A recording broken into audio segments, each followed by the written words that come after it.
దేవునికి స్తోత్రం. మన ప్రభువును రక్షకుడైన యేసుక్రీస్తు వారి నామంలో అందరికీ ఉదయకాల శుభములు తెలియజేయుచున్నాను.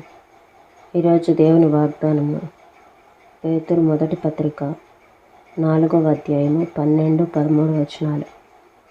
ప్రియులారా, మిమ్మును శోధించుటకు మీకు కలుగుచున్న అగ్ని వంటి మహాశ్రమను గూర్చి మీకేదో ఒక వింత సంభవించినట్లు ఆశ్చర్యపరకుడు. క్రీస్తు శ్రమలలో మీరు పాలువారయ్యున్నంతగా సంతోషించుడు. శ్రమలు వచ్చినప్పుడు ఆ శ్రమలను చూసి మనకేదో వింత కలిగినట్లుగా కాదు, కానీ క్రీస్తు శ్రమలలో పాలువారయ్యున్నంతగా సంతోషించుడి అని రాయబడి ఉన్నాయి. శ్రమలు కలిగినప్పుడు వాటిలో కృంగిపోకుండా దేవుని పోలికలోకి, దేవుని రూపంలోనికి మనం మారుతున్నామని సంతోషించాలి అని దేవుని మాటలు మనకు తెలియజేస్తూ ఉన్నాయి. అయితే మనకు వచ్చేటువంటి శ్రమల్లో మనకు ఆత్మీయ అవగాహన పెరుగుతుంది. ఆత్మీయ జీవితంలో ప్రభు మీద ఆధారపడటానికి మనకి ఈ శ్రమలు, మనకి కలిగేటువంటి శ్రమలు సహాయపడతాయి. అలానే శ్రమలు కలిగినప్పుడు దేవుని కృప కూడా మన జీవితాల్లో విస్తరిస్తుంది. దావీదు వీణ శృతి కావాలంటే ఎన్నెన్నో లోట్లు ఆయన సహించవలసి వచ్చింది. శ్రావ్యమైన స్వరమెత్తి కృతజ్ఞతాస్థుతులు చెల్లించే మనస్సు రావాలంటే ఎడారిలో ఎన్నో రోజులు వేచి ఉండాలి. ఇందువల్లనే ఈ లోకంలో కృంగిన హృదయాలను ఆహ్లాదపరచగలుగుతాము. మన తండ్రిని, ఇంటిని గొప్ప చేయగలుగుతాము. యెషయి కుమారుడు లోక ఆరంభం నుండి ఎవరూ రాయలేనంత గొప్ప కీర్తనలను రాశాడంటే ఆయనకున్న యోగ్యత ఏమిటి? దుష్టులు చెలరేగినందువల్లనే దేవుని సహాయం కోసం అర్థింపు బయలువెడలింది. దేవుని విశ్వాస్యతను గురించిన ఆశ ఆయన విమోచించిన తరువాత ఆయన కరుణాశీలతను ప్రస్తుతించే స్తుతి పాటగా పరిమళించింది.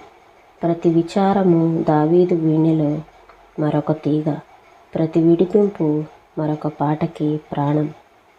బాధ తొలగిన ఒక పులకరింత, దక్కిన ఒక దీవెన, దాటిపోయిన ఒక కష్టం, గండం, ఇలా ఏ చిన్న అనుభవం దావీదుకు కలిగి ఉండకపోయినా ఈనాడు ఒక కీర్తన కూడా మనకి ఉండేది కాదు.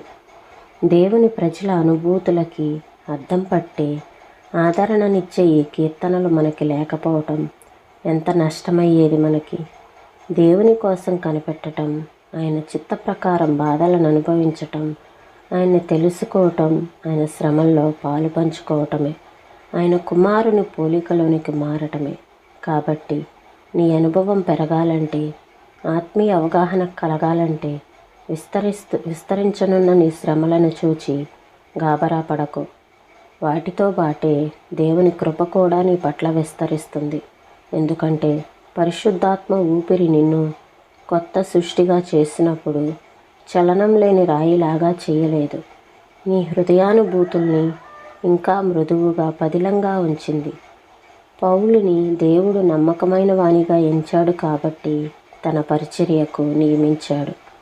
తిమోతి మొదటి పత్రిక 1వ అధ్యాయము 12వ వచనము. మాటలను ప్రభువు మన వినికిల్లో దీవించునుగాక. ప్రార్థన చేసుకుందామండి. స్తోత్రం తండ్రి, పరిశుద్ధుడ, ప్రేమ కలిగిన దేవా, అయ్యా, మీకు కలిగినటువంటి శ్రమలను, అగ్ని వంటి మహాశ్రమలను గూర్చి మీకేదో వింత సంభవించినట్లు ఆశ్చర్యపడకూడి అని మీ మాటలు తెలియపరుస్తా ఉన్నాయి నాయన. అయ్యా నా తండ్రి, క్రీస్తు శ్రమలలో మీరు పాలువార ఎన్నంతగా సంతోషించండి అంటున్నారు నా తండ్రి. నాయన, మాకు శ్రమలు కలిగినప్పుడు ఆ శ్రమలలో నాయన ప్రభా ఆత్మీయ అవగాహన పెరుగుతుందని మేము వాటిని చూసి, శ్రమలను చూసి భయపడకుండా ఉండటానికి శక్తినివ్వండి. శ్రమలలో మీ కృప కూడా విస్తరిస్తుంది. అలాంటి కృపను మేము పొందుకోవటానికి సహాయం చేయండి అయ్యా నా తండ్రి. ఎవరైతే నమ్మకమైన వారిగా ఉంటారో అలాంటి వారికే శ్రమలు కలుగుతాయని నాయనా ప్రభా, పౌలు గారిని నమ్మకమైన వానిగా ఎంచారు కాబట్టి తన పరిచర్యకు నియమించారు ప్రభా. అయ్యా నా తండ్రి, ఇలాంటి శ్రమలలో మేము నా తండ్రి భయపడకుండా అయ్యా వాటిని ధైర్యంగా ఎదుర్కోవటానికి సహాయం చేయండి. మీ కృపచేత నింపి నడిపించమని యేసయ్య పరిశుద్ధమైన నామంలో అడుగుచున్నాం తండ్రి. ఆమేన్.